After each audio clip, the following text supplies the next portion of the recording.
नमस्कार, मैं प्रद्युमन जोशीला। कोई भी शख्स और विशेषकर राजनीतिक व्यक्ति की सफलता और विफलता का जिम्मेदार अगर कोई शख्स सबसे ज्यादा होता है तो वो होते हैं उनके सलाहकार। जी हां, राजनीतिक व्यक्ति के सलाहकार उनको ले भी डूबते हैं और उनको फर्श से अर्श तक भी पहुंचा देते हैं। आज का वीडियो बड़ा महत्वपूर्ण है। आज हम चर्चा कर रहे हैं हरियाणा प्रदेश के मुख्यमंत्री नायब सैनी की। नायब सैनी के सलाहकार कहीं उन्हें ले तो नहीं डूबेंगे? कौन है नायब सैनी के सलाहकार? किनकी सलाह से सैनी साहब फैसले ले रहे हैं?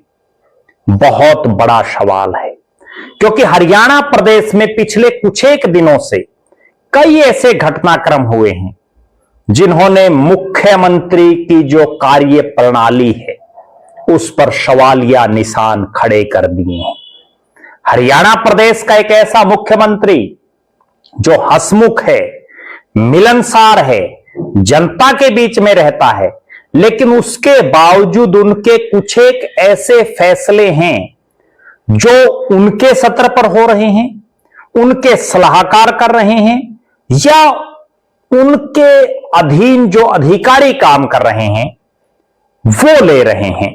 हम सिलसिलेवार तरीके से आपको कई चीजें बताएंगे जिससे आपकी आंखें भी खुल जाएंगी। आप भी सोचने पर मजबूर हो जाओगे कि हरियाणा प्रदेश का मुख्यमंत्री आखिर क्यों इस तरह के फैसला ले रहा है जिससे कंट्रोवर्सी बढ़ रही है। पहला वाक्य मैं आपको बताऊं उससे पहले बिल्कुल ताजा तरीन बात। हिसार में पिछले 10-12 दिन से जीवन कुंडू को न्याय दिलाने के लिए लोग संघर्षरत हैं। जीवन कुंडू हत्याकांड जो पूरे हरियाणा में चर्चा का विषय बना हुआ है, जिसमें मुख्य आरोपियों की गिरफ्तारी को लेकर के लगातार आवाज उठ रही है। महापंचायत हुई,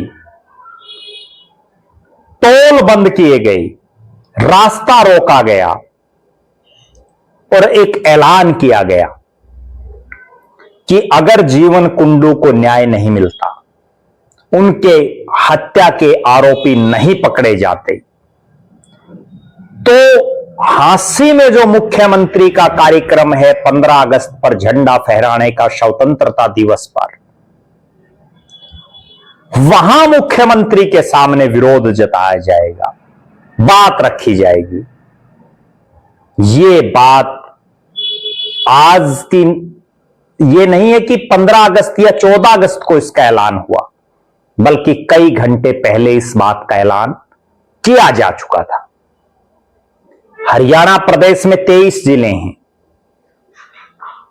मेरा यह भी मानना है कि पुलिस भरसक प्रयास कर रही है, लेकिन कई बार अपराधी गिरफ्त में नहीं आते, समय लगता है।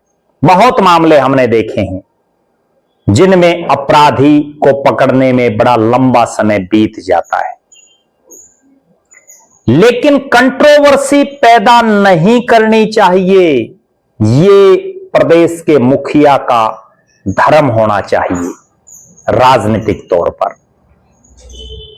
उनको सोचना चाहिए कि जब एक इलाके में पिछले 10-12 दिन से लोग न्याय को लेकर के लघु सचिवालय के सामने धरने पर बैठे हैं और उन्होंने ऐलान कर रखा है कि अगर उनको न्याय नहीं मिलेगा तो मुख्यमंत्री हांसी में तिरंगा झंडा जब फहराने आएंगे तो अपनी बात रखेंगे, विरोध जताएंगे। 23 जिले हैं, मुख्यमंत्री जी के पास सीआईडी है, गृह मंत्रालय उनके पास है, उनके पास हर रिपोर्ट जाती खुफिया तंत्र की। जब लग रहा था कि ऐसा बड़ा मामला हो सकता है तो उनको बड़ा दिल दिखाते हुए प्रदेश के किसी अन्य इलाके में वो तिरंगा फहरा लेते, इससे पहले भी तो फहराया है बहुत बार। दूसरी बड़ी बात, कुछ लोग एक तर्क दे रहे हैं कि नया जिला बनने के बाद मुख्यमंत्री झंडा फहराने आ रहे हैं। झंडा तो 26 जनवरी को भी फहराया गया था, तब यह जिला बन चुका था हांसी। तथ्यपरक बात रखनी चाहिए। मुख्यमंत्री को बड़ा दिल दिखाते हुए, चूंकि वो प्रदेश के मुखिया हैं, कंट्रोवर्सी वाले मामले में नहीं पड़ना चाहिए। 15 अगस्त का दिन और हरियाणा प्रदेश के हांसी जिले में किस तरह से अपनी मांग को लेकर आवाज उठा रहे लोगों को पर लाठीचार्ज हुआ, सबने देखा। हालांकि मैं ये बात पुनः दोहराता हूं कि पुलिस के पास कोई इतना बड़ा सिस्टम नहीं है कि वो कुछ ही घंटों में किसी अपराधी को पकड़ ले। हालांकि बहुत बार पुलिस पकड़ लेती है, लेकिन इस मामले में जब अपराधी पकड़ में आएंगे तभी तो समझ आएगा असली मामला। एक मामला और मैं आपको बताता हूं। चानोत गांव में टी से पानी की मांग को लेकर के बड़ा आंदोलन हुआ। प्रदेश के मुख्यमंत्री ने दो टूक कहा जब कमेटी के सदस्यों से उन्होंने अपने ही निवास पर बात की कि टी नहीं मिलेगी, और उसके बाद हरियाणा के पूर्व मुख्यमंत्री मनोहर लाल खट्टर साहब टी की घोषणा कर गए। हांसी में आकर के टी लग भी गई। पूर्व मुख्यमंत्री ने तो टी लगवा दी और वर्तमान मुख्यमंत्री मना कर रहा। आखिर कौन इस तरह के फैसलों के लिए सलाह दे रहा है प्रदेश के मुख्यमंत्री को, या नायब सैनी साहब खुद ही अपने स्वविवेक से इस तरह के फैसले ले रहे हैं?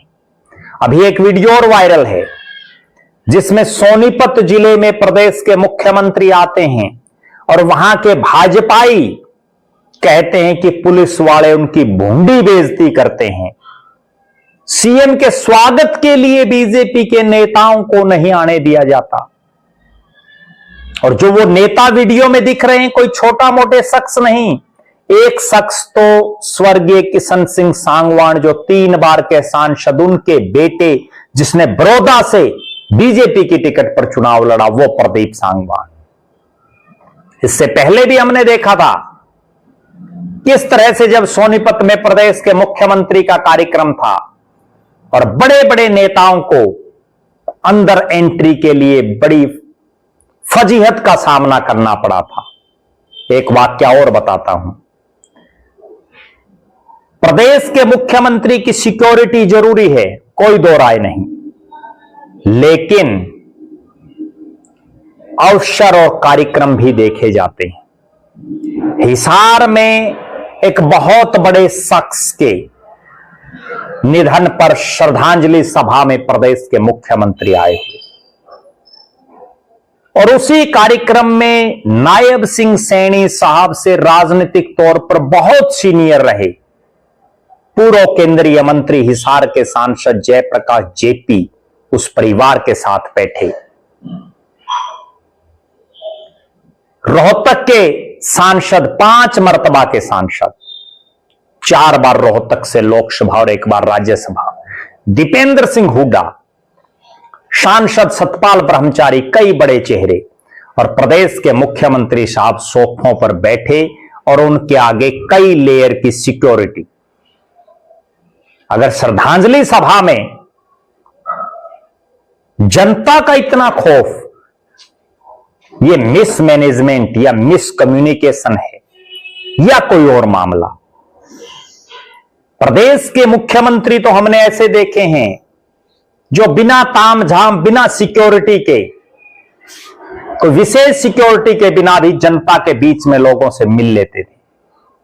मुख्यमंत्री जी को जरूरी है सिक्योरिटी, लेकिन यह ध्यान देना चाहिए कि जो उनकी सिक्योरिटी में लोग तैनात हैं वो जनता के साथ सही व्यवहार करें, तू तड़ाक से, धक्का मुक्की से ना बात करें। धक्का मुक्की ना करें, क्योंकि आप प्रदेश के मुखिया हैं। जनता आपसे मिलना चाहती है और जनता को आपसे काम करवाने हैं। प्रदेश के मुख्यमंत्री को ठंडे दिमाग से सोचने की जरूरत है कि उनकी वजह से किसी को परेशानी ना हो। बड़प्पन दिखाना चाहिए मुखिया को। मेरे पास बहुत से ऐसे वाक्य हैं जो मैंने खुद अपनी आंखों से भी देखे हैं, किस तरह से उनकी सिक्योरिटी में तैनात पुलिसकर्मी धक्का मुक्की तू तड़ाक करते रहते हैं। बड़े बड़े चेहरों से हांसी में जहां तिरंगा झंडा फहराने आए हुए थे प्रदेश के मुख्यमंत्री, वहां से भी एक सूचना आ रही है कि एक बहुत बड़े नेता के आगे उनकी सुरक्षा में तैनात एक सुरक्षाकर्मी ने हाथ कर दिया। ध्यान रखने की जरूरत है। जो भी सीएम साहब के कार्यक्रम तय कर रहे हैं, जो भी उनको सलाह दे रहे हैं, उनको ग्राउंड जीरो की रिपोर्ट होनी बड़ी जरूरी है। निश्चित तौर पर प्रदेश को एक ऊर्जावान मुख्यमंत्री मिला है, हंसमुख और मिलनसार मुख्यमंत्री मिला है, लेकिन मुख्यमंत्री नायब सिंह सैनी को सोचना चाहिए कि उनकी वजह से प्रदेश में किसी को कोई दिक्कत ना आए। और यहां उनके कार्यक्रमों में हम देख रहे हैं किस तरह से धक्का मुक्की तू तड़ाक हो रही है। आप दर्शक भी जरूर कमेंट करें, जब भी आपके इलाके में प्रदेश के मुख्यमंत्री पहुंचे हों, कोई एपिसोड आपके दिमाग में हो तो जरूर कमेंट करें। प्रदेश के मुख्यमंत्री नायब सिंह सैनी के बारे में आपका क्या मानना है, बेबाक राय जरूर लिखें। और जिस तरह के फैसले मुख्यमंत्री और हरियाणा सरकार ले रही है, क्या आप उनको सही मानते हैं? अपनी बेबाक राय जरूर रखें। बहुत बहुत धन्यवाद। आपका अपना प्रद्युमन जोशीला।